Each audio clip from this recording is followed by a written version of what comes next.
Care coordination, the Maxim nurse's role in organizing patient care activities and sharing information, by Amy Joyner, RN. Care coordination involves deliberately organizing patient care activities and sharing information among all of the participants concerned with the patient's care to achieve safer and more effective care. Coordination of care is communication with other clinicians or agencies regarding the nature of the patient's condition and the needs of the patient and their family. Why is care coordination important? The main goal of coordination is to meet patients' needs and preferences in the delivery of high-quality, high-value health care. Some examples of care coordination in home care are monitoring vital signs, monitoring feeding and flushing orders, reviewing the care plan 485, addressing new issues, monitoring prescriptions, and monitoring supply inventory. Monitoring vital signs. Vital signs are to be monitored once every shift unless ordered more frequently by a physician. Vital sign parameters for each individual patient are listed in the 485 under Section 21. Do you know the parameters of your patient's vital signs? If your patient's vital signs fall outside of their ordered parameters, you must let your clinical supervisor or their physician know. Then document who you notified, what time, and what you notified them of in your nursing note. Do your patient's vital sign parameters need to change? Vital signs can change as patients get older or as their condition changes. Let your clinical supervisor know if parameters need to change. They will get a new physician's order and update it in the 485. Congratulations! By monitoring vital signs, you just participated in care coordination. Monitoring feeding and flushing orders. Feeding and flushing orders are to be followed exactly as ordered for your patient. These orders are found on indicator 21 on the 485. Does what you are doing match what your 485 feeding and flushing orders are asking you to do? If they do not, contact your clinical supervisor and they can work with you to get a correct physician order. Congratulations!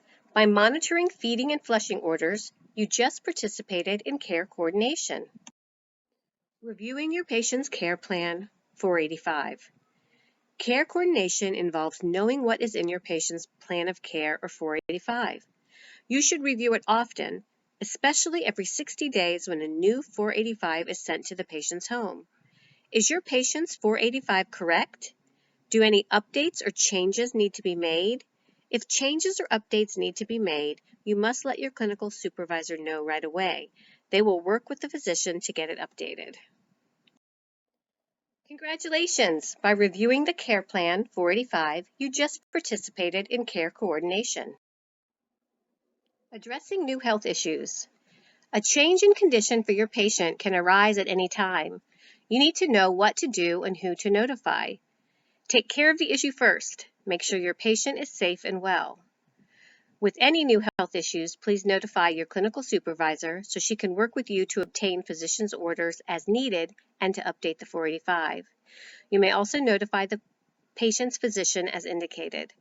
Some examples of new health issues you may encounter are changes in physical condition of your patient, a new diagnosis, safety hazards, or family hardships, socioeconomic changes. Congratulations! By addressing new issues, you just participated in care coordination. Monitoring prescriptions. Your patient's medication record, the MAR, and medication bottles and labels should be reviewed at the beginning of every shift. What medications are you to be given on your shift? What time are the medications to be given? Are the medications available in the home? Are the medication volumes low? Are refills needed soon? Are the medications expired?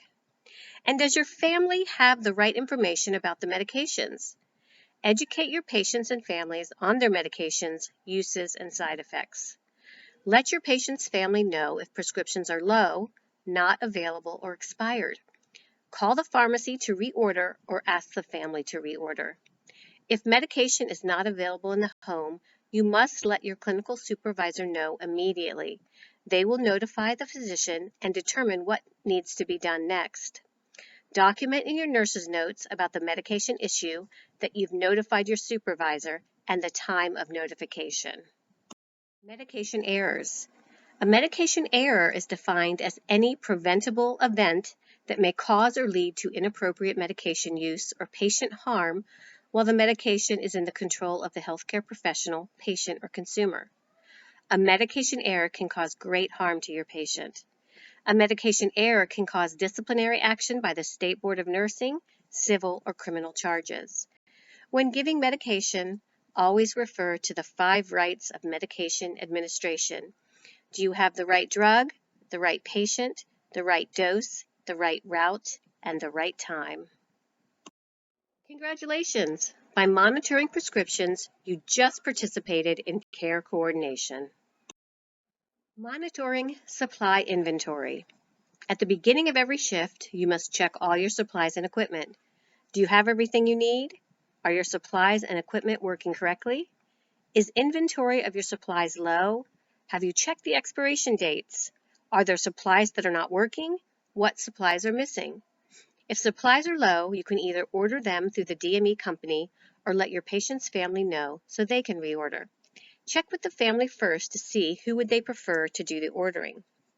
If supplies are unavailable or equipment does not work and you do not have what you need in the home, let your clinical supervisor know immediately. They can help you figure out next steps. Document if you ordered supplies, spoke to the family about ordering supplies, or contacted your supervisor. Congratulations! By monitoring supply inventory, you just participated in care coordination. Clinical care coordination is essential to delivering quality patient care in a timely and effective manner. Clinical care coordination includes factors such as evaluation, use of resources, time management, and organizational skills. It also includes setting priorities and clinical decision making. The home care nurse as a care coordinator. Nurses have many duties, including caring for patients, communicating with doctors, administering medicine, and checking vital signs. Nurses play a vital role in keeping their patients healthy and safe. Thank you for being a nurse who provides quality care and participates in care coordination. Thank you again for participating in care coordination. Please go to the link in the video description or comments to take a short quiz and receive a certificate of completion.